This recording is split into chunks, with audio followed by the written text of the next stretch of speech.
सभागृहासमोर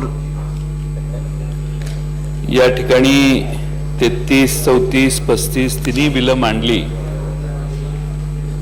पण कामकाजाच्या सोयीने आपण 34व्या बिलाची चर्चा घेतलेली आहे।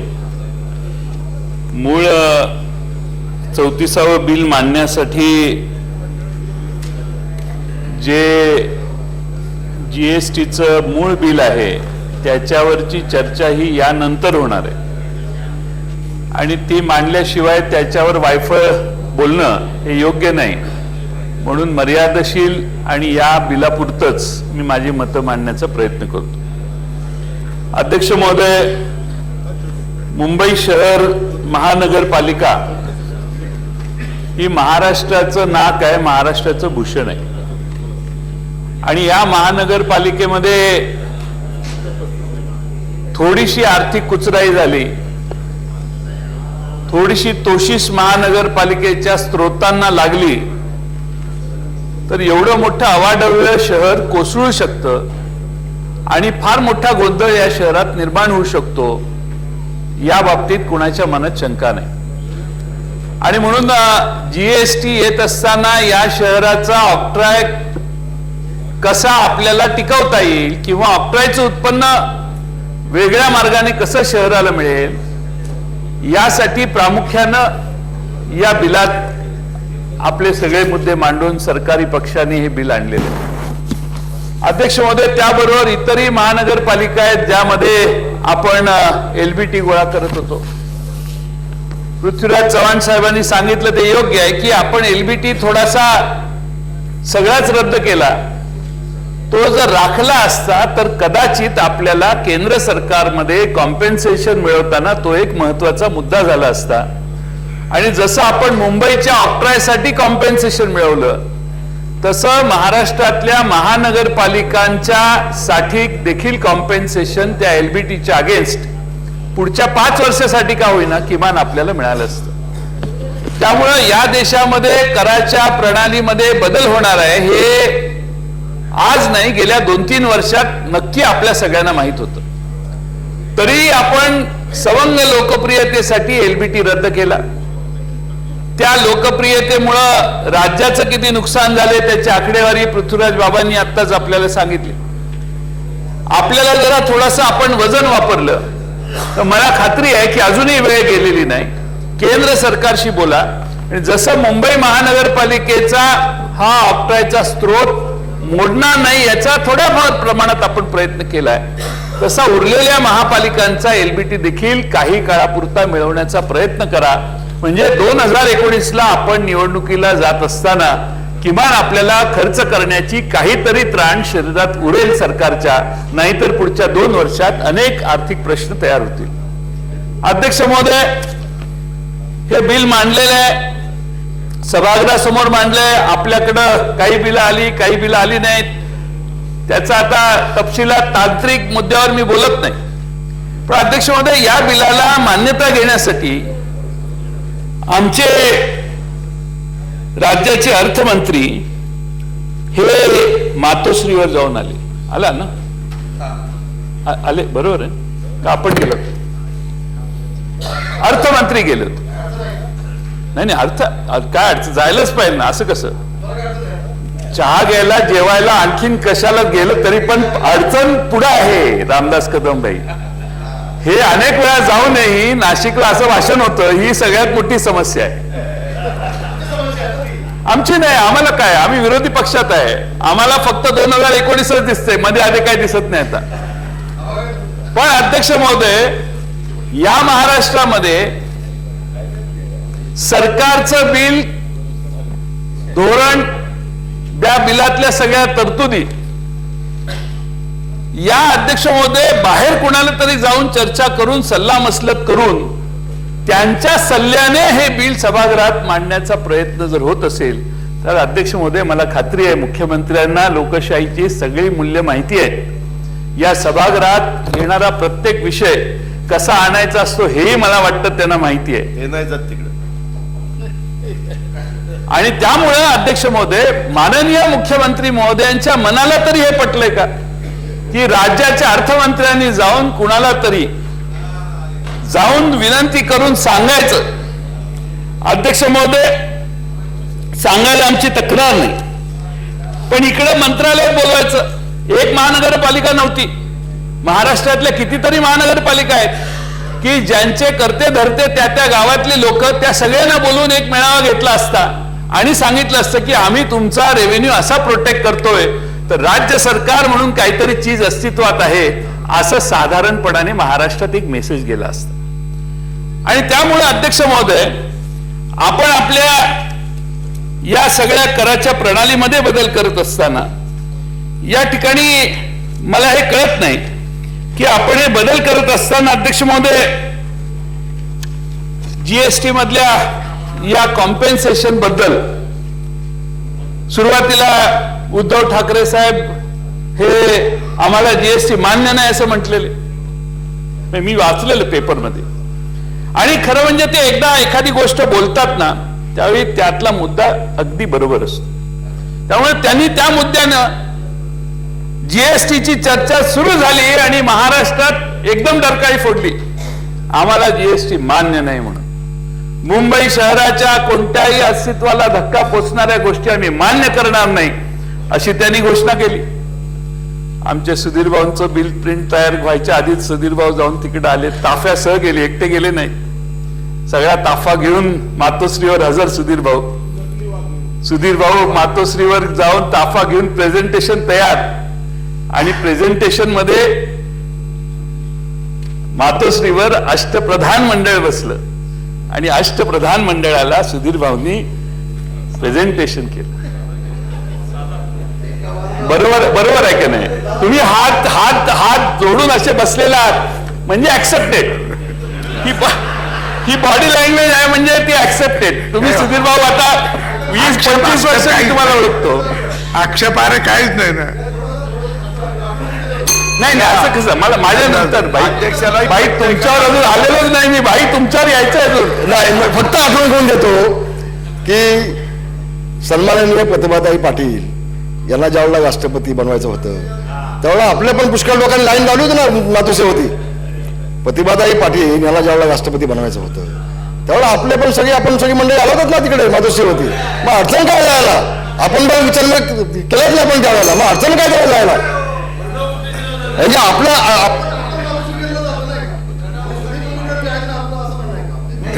जयंत पाटील चालू ठेवा. अध्यक्ष महोदय रामदास भाईंचा काहीतरी गैरसमज झालेला आहे.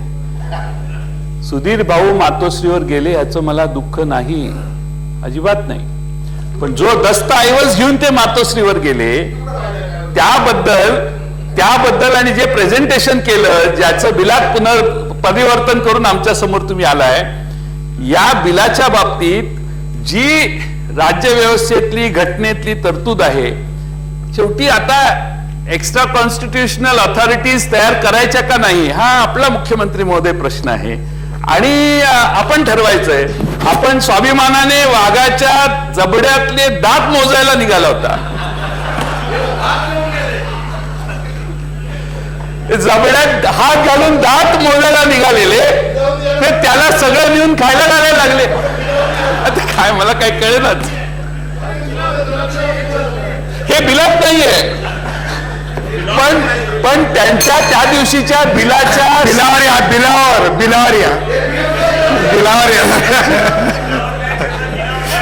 बोला. अध्यक्ष महोदय बिल कुठून आलं हे सांगणं माझं काम. आणि बिल हे मातोश्रीहून आलं, त्यामुळे या बिलाचा नंबर जो काय 34 आहे त्याऐवजी मातोश्री बिल म्हटलं असतं तरी काही बिघडलं नसतं. काय ऑब्जेक्शन नाही आमचं, नाही धसका नाही.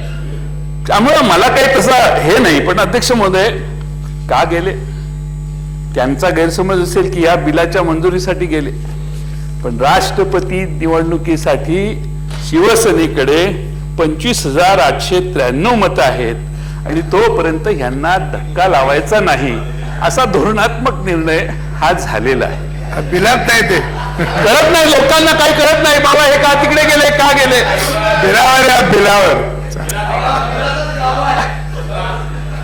अध्यक्ष महोदय बिलावर येतोयच, पण का गेले गैरसमज होईल की फार बिल शिकवून समजावून सांगायला गेले. पण अध्यक्ष महोदय शिवसेनेला धोरणात्मक दृष्ट्या राष्ट्रपतीच्या निवडणुकीपर्यंत दुखवायचं नाही असं ठरलेलं आहे. म्हणून सुधीर नाही, अजिबात नाही.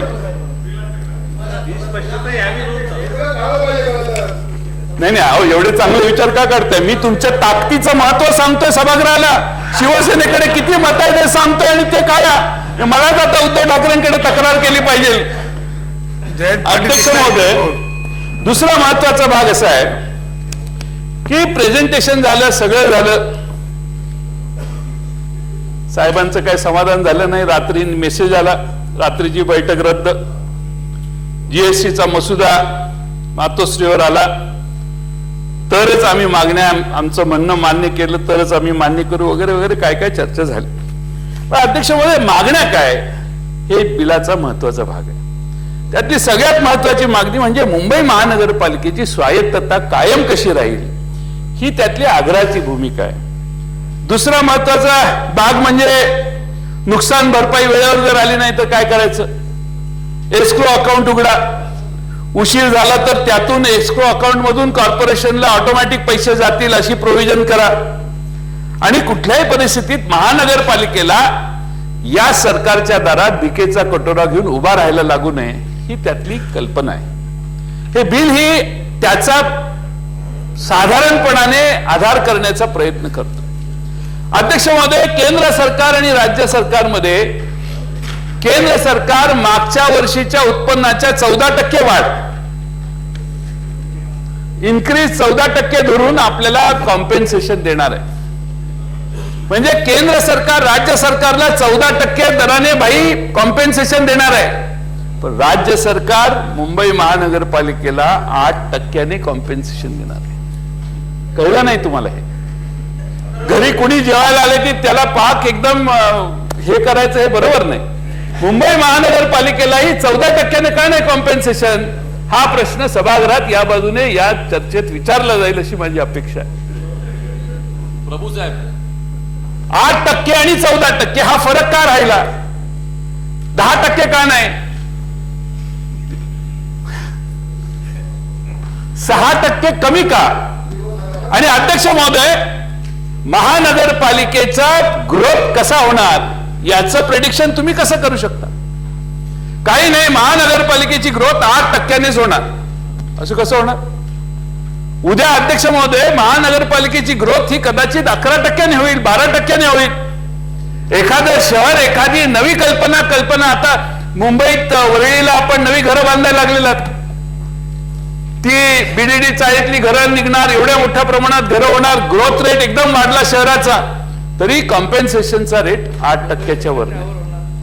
त्यामुळे जर अध्यक्ष महोदय मुंबई महानगरपालिकेमध्ये चांगल्या राज्यकर्त्यांनी चांगली ग्रोथ रेट निर्माण करण्याचा प्रयत्न केला तरी त्याला मर्यादा घालणारं आणि मुंबईला मुंबईच्या पायात बेड्या घालण्याचं काम या बिलानं होतंय अशी माझी शंका आहे. कॉम्पेन्सेशन देताय म्हणजे उपकार करत नाही. तुमची बॉडी लँग्वेज उपकाराची आहे मुंबई महानगरपालिकेवर. मुंबई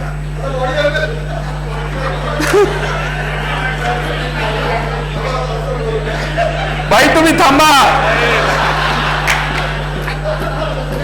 पण हे फार गंभीर आहे. शिवसेनेच्या प्रमुख मंत्री महोदयांनी बहिर्गमन करणे याची कंटाळून नाही हे सांगितलं तर एक्सप्लेनेशन द्यायला भारी पडेल म्हणून नकोच व्हावा याची भानगड अशी त्यातली संकल्पना आहे. पण अध्यक्ष महोदय, विनोदाचा भाग सोडून द्या, पण अध्यक्ष महोदय, मुंबई महानगरपालिकेच्या या भविष्यामध्ये जे वाढ होईल त्याच्यावर काय हा एक प्रश्न, त्याचं उत्तर माननीय मंत्री महोदयांनी द्यावं. दुसरा अध्यक्ष महोदय, 5 वर्षाचा टाइम आहे. 5 वर्षानंतर महाराष्ट्राच्या इकॉनॉमी मधून मुंबई महानगरपालिकेला आणि उरलेल्या सगळ्या महानगरपालिकांना कॉम्पेन्सेट करण्याची जबाबदारी या इथं बसणाऱ्या अर्थमंत्र्यांची राहणार केलेली आहे. पण ते बर्डन ऍडिशनल या इकॉनॉमीवर महाराष्ट्राच्या येणार आहे. महाराष्ट्राच्या इकॉनॉमी मधून जी महानगरपालिका आहे त्याच्यातून आजपर्यंत तो कर जनरेट होत होता, तिथल्या तिथे ते प्रश्न संपत होते.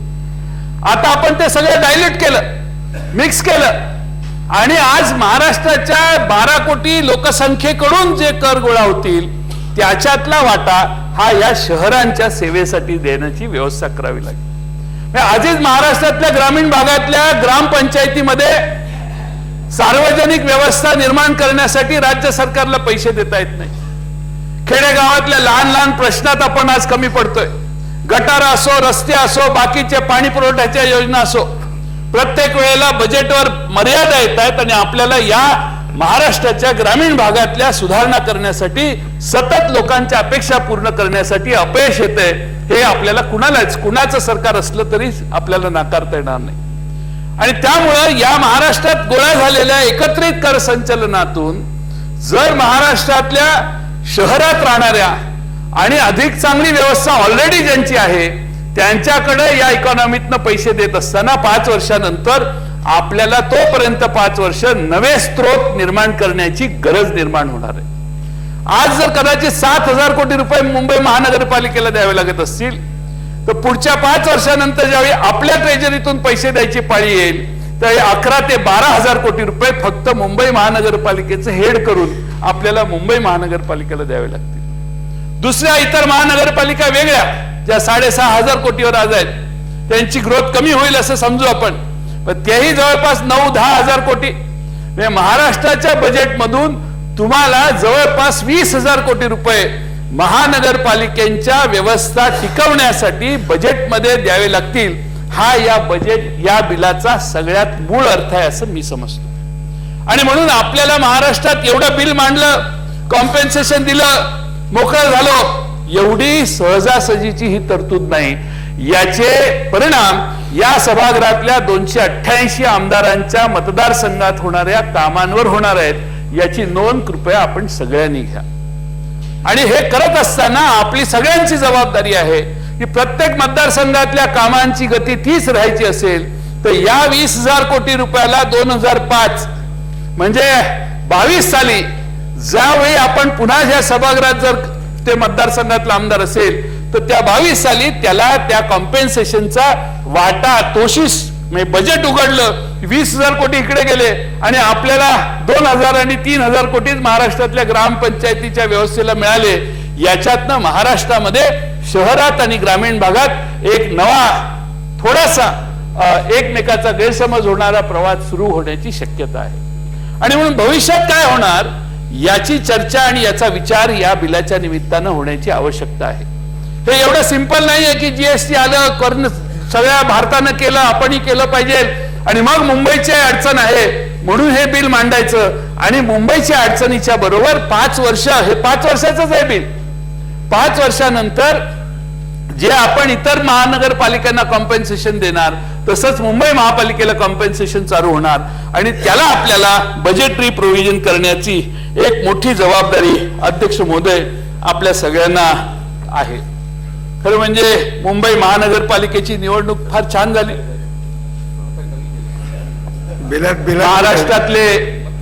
महाराष्ट्रातले थिएटर्स ओस पडले. थिएटर्स हो बिलामध्ये आहे ना, बिलामध्ये एंटरटेनमेंट टॅक्स काय आहे सगळं व्यवस्थित आहे. प्रभू साहेब तुम्हीही हात बंद करून बसू नका. या मुंबईचे एकेकाळी महानगरपालिकेचे महापौर होता, तुम्ही माझ्या पुढे एक पाऊल येऊन इथं भांडायला पाहिजे. मुंबईच्या अस्तित्वाला, मुंबईतल्या मराठी माणसाला टिकवण्याचं काम तर जमलेलंच नाही आपल्याला, पण मुंबई महानगरपालिकेच्या व्यवस्था आता टिकवायच्या कशा यासाठी थोडासा विचार अध्यक्ष महोदय सभागृहात व्हावा. अध्यक्ष महोदय निवडणुकीच्या साठी आपण तर माननीय मुख्यमंत्री महोदय फार सुंदर भाषणं केली महानगरपालिकेत, मुंबई महानगरपालिकेत. दुसऱ्या बाजूने शिवसेना प्रमुख उद्धव ठाकरे भाषण करत होते. आहे ना कॉम्पेन्सेशन, हे कॉम्पेन्सेशन वर चाललंय. ते म्हणत होते आम्हाला सत्ता द्या आणि हे म्हणत होते आम्हाला सत्ता द्या. पण एक अर्ध्या मिनिटात त्यांचा नूर बदलला आणि म्हटले नाही नाही आम्ही पहारेकरी राहू. अहो सत्तेवर जायला निघालेला तुम्ही मुंबई महानगरपालिकेला आणि वॉचमनची ड्युटी कराल ते काय म्हणजे त्याला काय अध्यक्ष महोदय. अहो आम्ही कुठे होतो ते आम्ही योग्य वेळी सांगू. आज विषय दोघांचा आहे, माझा काही नाही विषय. सदस्य आणि बोलू नका खाली अध्यक्ष बसून. महोदय, या मुंबई महानगरपालिकेमध्ये किती मोठ्या प्रमाणात भ्रष्टाचार चालतो हे मुख्यमंत्र्यांनी सांगितलं. त्या सगळ्या मुद्द्यांची चौकशी करण्याच्या वल्गना केल्या. आशिष शेलारांचं जे यांना बोलण्याच्या मर्यादा आहेत ते आशिष शेलार बोलत होते. म्हणजे कोणी काय बोलायचं याचं प्लॅनिंग. आणि आशिष शेलार खरं म्हणजे या विजयाचं यश, म्हणजे 82 जागा मिळाल्या याचं यश आहे, मोठा सक्सेस. बिलावरून निवडणुकीवर नका जाऊ, बिलावर द्या, वरत पास करून वरत्या पाठवायचं जरा, असं काय मी फार नाना बोलत, अध्यक्ष महोदय जास्त बोलणार नाही मी. पण अध्यक्ष महोदय 82 जागा आल्या निवडून म्हणजे सोपं नाही.